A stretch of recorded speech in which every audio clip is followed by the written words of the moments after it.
When Daniel Harper turned 58, he thought he understood life. For decades, he had lived by a simple formula: work hard, provide for his family, build stability, and happiness would naturally follow.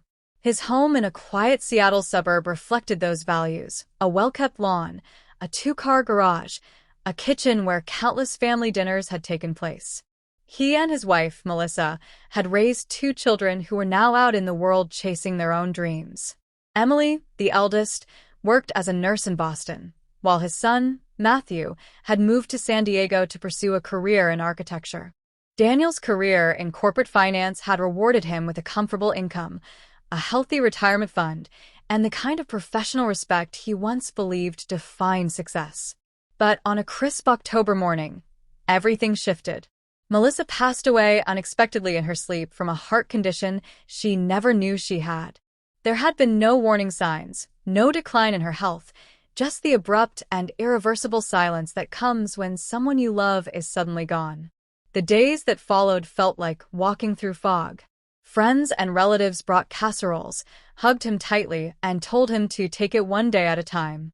But when the door closed at night and the house became still, Daniel found himself surrounded by the ghost of a life he thought would last much longer. It was in that heavy quiet that the first brutal truth began to take shape. Time is not the abundant resource we think it is. Daniel had always assumed there would be more dinners, more vacations, more someday plans with Melissa. The last trip they had taken together was over 5 years ago, always postponed for work obligations or because things were too busy. He could recall countless evenings when she'd asked him to take a walk with her after dinner, and he'd replied, "Maybe tomorrow, I'm tired." Now, tomorrow would never come for them. That realization hit him harder than any financial loss or career setback ever could. In the weeks after the funeral, Daniel began sorting through the house. In the garage, he found a box labeled Melissa's Art Supplies, tucked behind old holiday decorations. Inside were pristine canvases, unopened tubes of paint, and brushes still in their original wrapping. Melissa had loved painting when they first met in their 20s.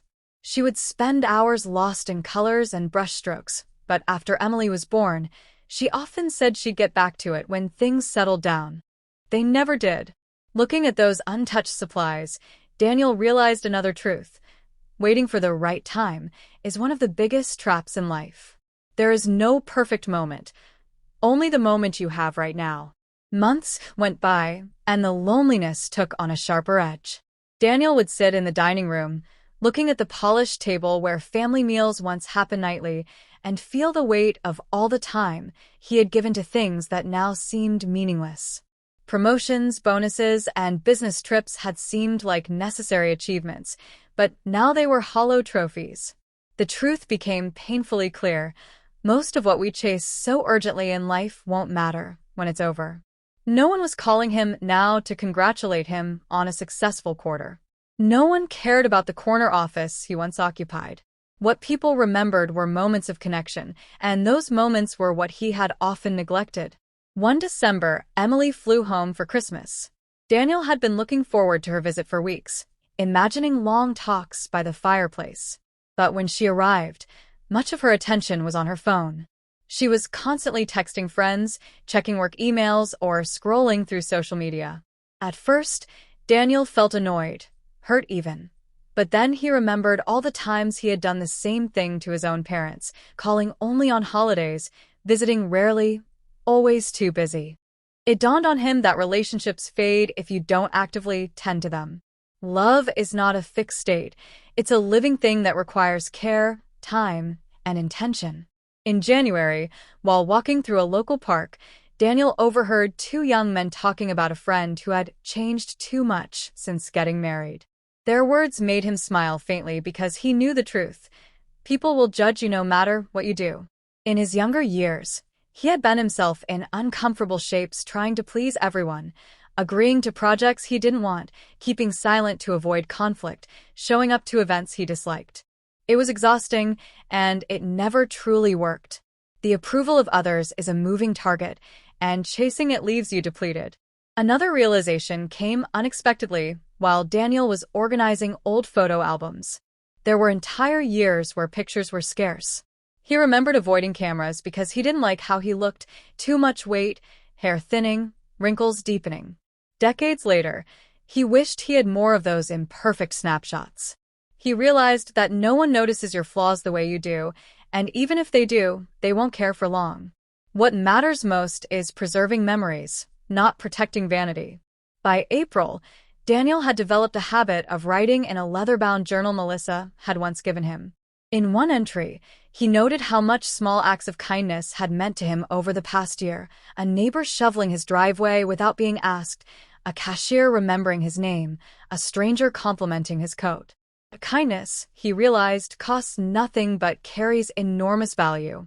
It's easy to underestimate its power until you're the one in need of it.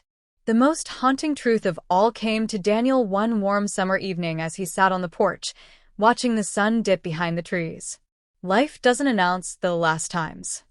You never know when it's the last time you'll hear your spouse's laugh, or share a drink with an old friend, or walk your child to school. Ordinary moments pass without fanfare, only to be recognized in hindsight as treasures. Daniel chose to live differently after that. He began painting in the mornings, using Melissa's untouched supplies. He booked a trip to Maine just because he'd never been there. He called Emily and Matthew weekly, even if only for a few minutes. He complimented strangers, tipped generously, and started saying yes to invitations instead of defaulting to maybe later. He stopped worrying about looking foolish or imperfect. Life, he realized, wasn't about polishing an image. It was about being present for the messy, unpredictable, fleeting moments that make it real. Years later, at 74, Daniel sat across from Emily in a small diner in Boston. Over coffee, she asked him what the most important thing he'd learned was. He thought for a long moment, his eyes reflecting decades of joy, regret, loss, and growth. Then he said, "The hardest truths in life often arrive too late. If you're lucky enough to learn them early, don't waste them. They're the key to living without regrets." Emily smiled faintly, perhaps not fully grasping the depth of what he meant. But Daniel knew that one day, when her own life had gathered its share of joys and heartbreaks, she would understand. And maybe, just maybe, she'd carry those truths with her before time had the chance to take them away.